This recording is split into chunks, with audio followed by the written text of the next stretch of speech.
This is Roger Green, host of the Surfing the MASH Tsunami podcast. This week we're offering 5 conversations from episode 15, our review of the SLD Think Tank 2024, with co-hosts Jeff Lazarus and Jörn and participants Maja and Mike Patel. Plus, from the vault, a conversation from our review of INCBCN 2023, the predecessor meeting to this year's Think Tank. This conversation starts with me asking participants to describe the meeting agenda and what they considered its highlights. Before describing the agenda, co-host Jeff Lazarus enumerates the papers that will result from the meeting. He then lists the 10 major issues the group developed for the pursuit of ending MASLD and MASH as a global health threat, and proceeds to describe and elaborate on several of these. When Jeff finishes, co-host Jörn recalls that at the end of the first session, the chairs gave participants a magic wand, as they called it, to achieve the broader goal of making dramatic progress in patient screening and treatment. He notes the consensus that, and I quote, "we have mechanisms and biomarkers," end of quote, but lack major social, political, and academic answers to the challenges ahead if we are to slow the rate of pandemic meaningfully. To Jörn, the field may need to improve tests and clarify cutoffs, but the major issues will require support from governments and payers, with payers paying for the tests rather than asking patients to pay on their own. Maja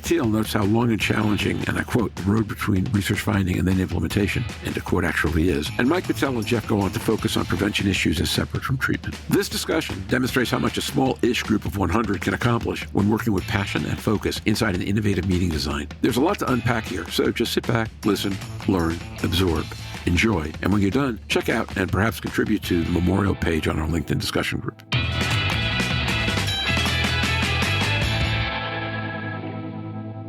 Let's go back to the agenda and the individual sessions before we get to open space. And Jeff, Jörn, if you guys could walk us through one at a time, what was in that particular session, what the 10 minutes before that preceded life in the absence of PowerPoint were, and then a little bit about what you took out of that topic. And then I'll ask Maja and Mike to share their impressions of that session. We'll have some questions. We'll keep going.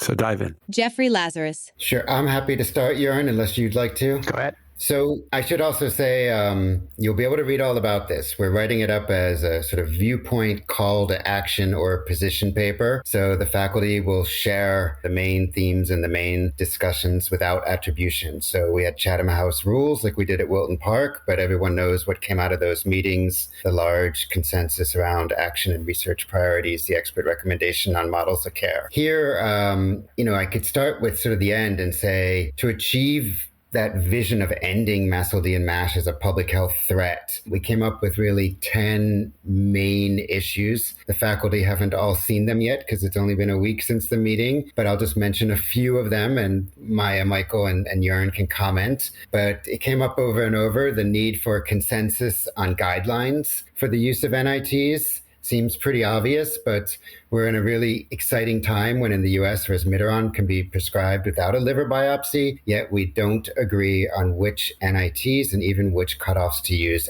as a field. That's very different than other therapeutic areas. Pushing for automation along the entire continuum of care, automatic FIB4s, maybe reflex testing to ELF. Wherever we can, we need to automate.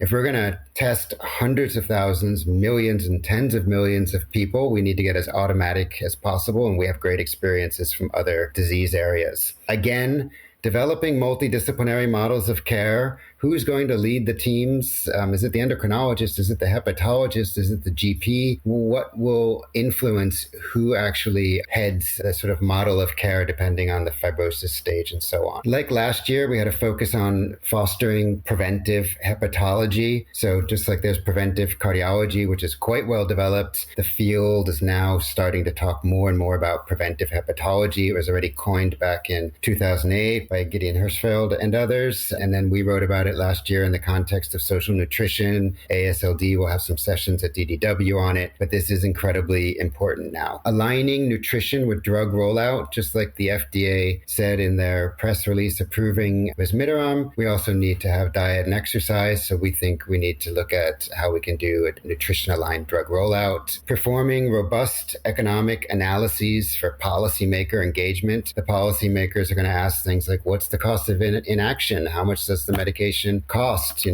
who should pay, why should we pay, when can we stop paying? And then integrating social, commercial, and cultural determinants of health, including for risk stratification. So we often refer to MASLD as a lifestyle disease, but that really puts the blame on the individual, and individuals are facing poverty, low education, low health literacy, vicious and challenging marketing campaigns to eat ultra-processed food, and just junk food in general. So we need to look at those commercial and social determinants, and I think there's a role hepatologists and liver specialists can play in understanding who their patients, clients are and the conditions they have. So it's not just go home and eat better. That's getting into the details. Those were some of the main themes that came up. There were plenty more that the faculty will try and boil down. Jörn Schottenberg. You covered it well, Jeff. And I remember at the end of the first session, we were given a magic wand by our chairs. And actually things that we came up with were very societal, political aspects.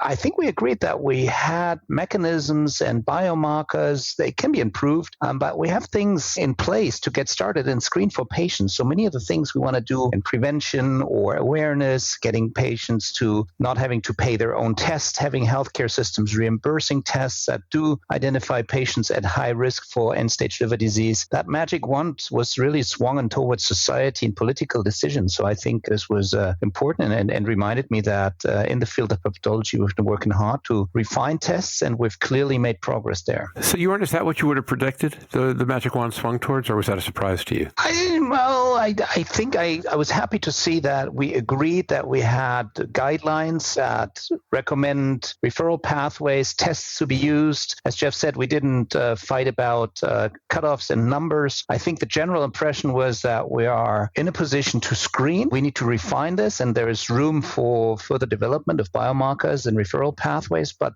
at the large picture, to end this, as Jeff put it, we'll need a lot more support from governments, from payers. Taxes were mentioned, reimbursement. I think that was a crucial thing that came up over and over again, because not everybody can test because the system doesn't pay for the test. So these things, and as physicians, we can only bring this to the broader table and at a broader level to be discussed. That was good. Maja Thiel. Don't you think, Jörn, that it's also an acknowledgement of the road between research finding and then to implementation is always so much longer than we envision. We have a new biomarker, we have a new study showing something, we have a new drug, and then bam, we use it. But it's really such a complex web of different stakeholders at different levels in the healthcare system, from the individual patient to the payers and to the whole healthcare system, that just are constantly putting a brake on implementation efforts.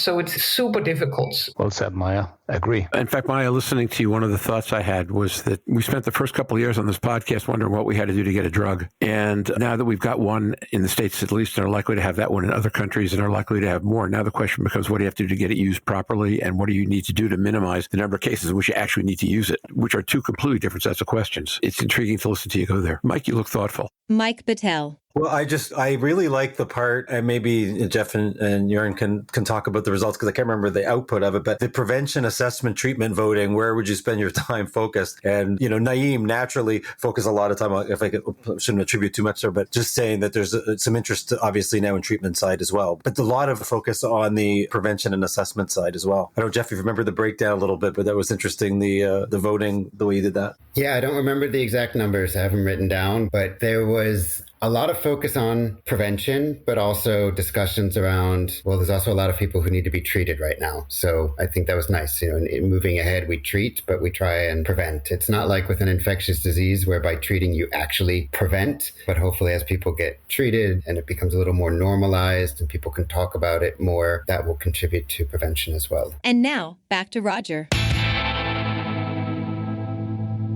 We hope you've enjoyed this recording. If you have any questions or comments about the content of this conversation or the entire episode, please put them in the review section of the page from which you downloaded this conversation, or send an email to me at questions@surfingmash.com. Next week, we plan to preview elements of the EASL Congress, which comes next month in Milan. Until then, stay safe, surf on, see you on the podcast.